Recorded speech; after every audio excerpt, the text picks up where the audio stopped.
صلی اللہ علی النبی الکریم صلی اللہ علی رسولہ الکریم۔ حضرت ابو سعید خدری رضی اللہ تعالیٰ عنہ سے روایت ہے کہ ایک دیہاتی نے نبی صلی اللہ علیہ وآلہ وسلم سے ہجرت کے متعلق دریافت کیا۔ مدینہ منورہ میں سکونت کے لیے بیعت کرنی چاہیے۔ آپ نے فرمایا، تم پر افسوس، ہجرت کا معاملہ انتہائی سخت ہے، کیا تمہارے پاس اونٹ ہیں؟ اس نے کہا، ہاں۔ آپ نے پوچھا، ان کی زکوٰۃ دیتے ہو؟ اس نے کہا، ہاں۔ آپ نے فرمایا، ان بستیوں کے پار عمل کیے جاؤ، اللہ سبحانہ و تعالی تمہارے عمل میں کوئی کمی نہیں کرے گا۔ سنن ابی داؤد حدیث نمبر 2477۔ مقدام بن شریح اپنے والد سے روایت کرتے ہیں کہ میں نے حضرت عائشہ رضی اللہ تعالی عنہ سے پوچھا کہ بستی اور دیہات میں سکونت اختیار کرنا کیسا ہے؟ تو انہوں نے کہا، رسول اللہ صلی اللہ علیہ وسلم کبھی کبھار ان ٹیلوں اور میدانوں کی طرف چلے جایا کرتے تھے۔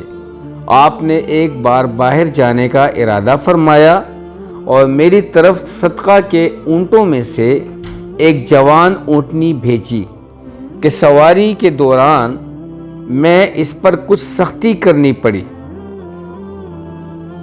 تو آپ نے فرمایا، عائشہ نرم خوئی سے کام لو، نرمی جس چیز میں بھی آ جائے وہ مزین ہو جاتی ہے، اور جس سے نکال لی جائے وہ عیب دار ہو جاتی ہے۔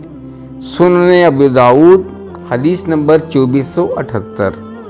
حضرت معاویہ رضی اللہ تعالیٰ عنہ سے مروی ہے، وہ کہتے ہیں کہ میں نے رسول اللہ صلی اللہ علیہ وآلہ وسلم کو سنا، آپ فرماتے تھے، ہجرت ختم نہیں ہو سکتی حتیٰ کہ توبہ منقطع ہو جائے، اور توبہ اس وقت تک منقطع نہیں ہوگی حتیٰ کہ سورج مغرب سے طلوع ہو۔ سنن ابو داؤد حدیث نمبر 2479۔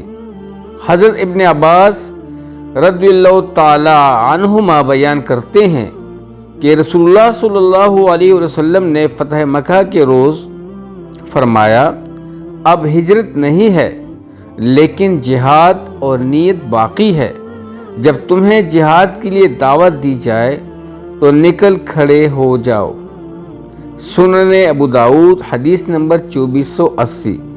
حضرت عبداللہ بن عمر رضی اللہ تعالیٰ عنہما سے روایت ہے، کہتے ہیں کہ میں نے رسول اللہ صلی اللہ علیہ وسلم کو سنا، آپ فرماتے تھے، ہجرت کے بعد ہجرت ہوتی رہے گی، زمین کے باسیوں میں سب سے بہتر وہ لوگ ہوں گے جو حضرت ابراہیم علیہ السلام کے دار ہجرت کو اختیار کیے ہوں گے، اور قرب قیامت کے وقت برے لوگ ہی رہ جائیں گے، ان کی زمینیں انہیں نکال باہر پھینکیں گی، اللہ عز و جل بھی انہیں برا جانے گا، اور آگ ان لوگوں کو بندروں اور خنزیروں کے ساتھ جمع کرے گی۔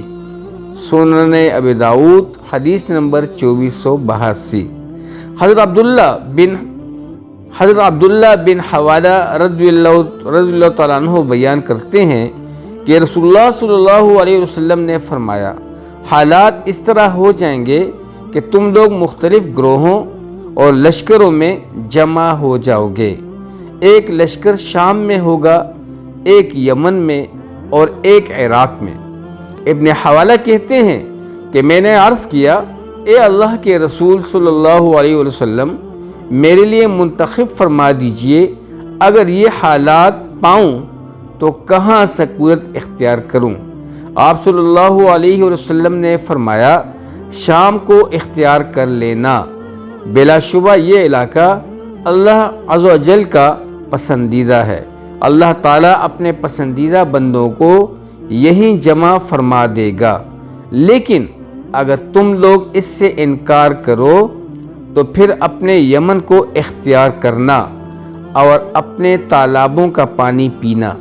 بلا شبہ اللہ تعالیٰ نے مجھے شام اور اہل شام کے متعلق فتنوں سے حفاظت کی ضمانت دی ہے۔ سنن ابو داؤد حدیث نمبر 2483۔ حضرت ابو سعید رضی اللہ تعالی عنہ بیان کرتے ہیں کہ نبی صلی اللہ علیہ وسلم سے سوال کیا گیا کہ مومنوں میں سے کون سا آدمی کامل ایمان والا ہے؟ آپ صلی اللہ علیہ وآلہ وسلم نے فرمایا، جو شخص اللہ کی راہ میں اپنی جان و مال سے جہاد کرتا ہو، اور وہ آدمی جو پہاڑ کی کسی گھاٹی میں اللہ کی عبادت میں مشغول ہو اور لوگوں کو اس کی برائی نہ پہنچتی ہو۔ سنن ابو داؤد حدیث نمبر 2485۔ دوستو، اللہ سبحانہ وتعالی ہمیں ان حدیث مبارک پر عمل کرنا نصیب فرمائے اور سب تک پہنچانے کی توفیق عطا فرمائے۔ سب کے ساتھ شیئر کریں، احادیث سے محبت پیدا کریں، قرآن سے محبت پیدا کریں اور دین پہ جمے رہیں اور آگے بڑھتے رہیں۔ جزاکم اللہ خیر، احسن الجزا۔ السلام علیکم ورحمۃ اللہ۔